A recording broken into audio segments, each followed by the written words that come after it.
In the year 1517, one man nailed a few pages to a church door in Germany. He did not raise an army. He did not call for a revolution. Yet, within a century, Europe would be split in two. Millions would die in religious wars, kingdoms would rise and fall, and Christianity would never be united again. This is the story of how a religious reform permanently divided Europe.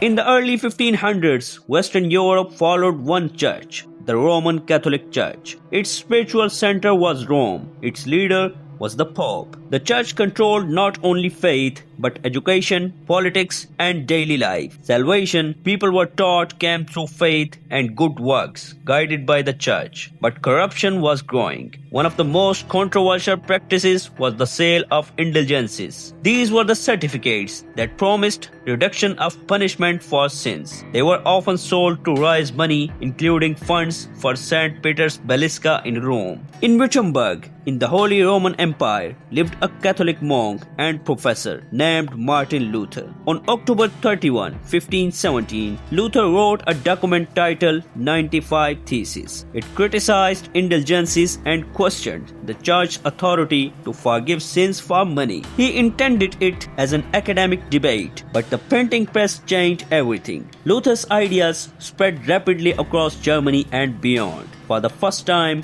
ordinary people could read religious criticism in their own language. Luther's core belief was radical for its time. Salvation comes by faith alone, not by works or church payments. He also argued that the Bible, not the Pope, was the ultimate authority. Rome reacted. In 1520, Pope Leo condemned Luther's teachings. Luther publicly burned the papal decree. In 1521, Luther was summoned before the Diet of Worms, an imperial assembly led by Emperor Charles V. There, Luther was ordered to recant. He refused. According to the official records, Luther declared that he could not go against the conscience or scripture. He was declared an outlaw of the empire. Only political protection saved him. Luther was secretly taken to Wartburg Castle, where he translated the New Testament into German. This made the Bible accessible to millions. But Luther was not alone. Across Europe,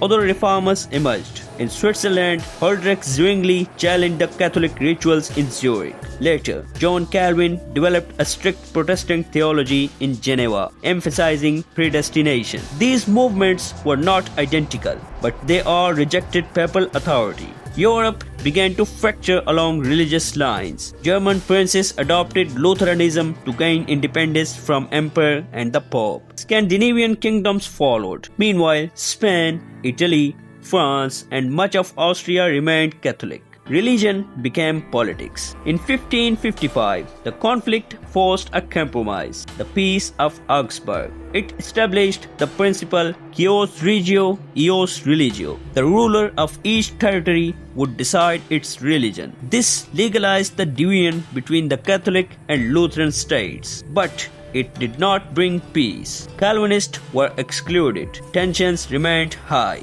In 1618, a local religious dispute in Bohemia ignited something far larger. It began with the defenestration of Prague, where the Protestant nobles threw Catholic officials out of a castle window. This triggered the 30 Years' War from 1618 to 1648. Europe was devastated. Armies marched across Germany. Cities were burnt. Famine and disease followed. Estimates suggest up to 8 million people died, many of them civilians. The war stopped being only about religion. Catholic France fought Catholic Austria. Politics overtook faith. Finally, in 1648, the conflict ended with the Peace of Westphalia. This treaty permanently reshaped Europe. It recognized Catholicism, Lutheranism, and Calvinism as legal religions. It weakened the Holy Roman Empire, and it confirmed that Europe would never again have one unified Christian authority. The Protestant Reformation had succeeded, but at an enormous cost. Martin Luther never intended to divide Europe forever. He wanted reform, not permanent separation. Yet, his challenge shattered centuries of unity. Ironically, a movement that began with a call to return to scripture led to the bloodiest religious war Europe had ever seen. After 1648, European states slowly learned a harsh lesson. Religious unity could no longer be forced. The modern idea of state sovereignty and religious tolerance emerged from this destruction.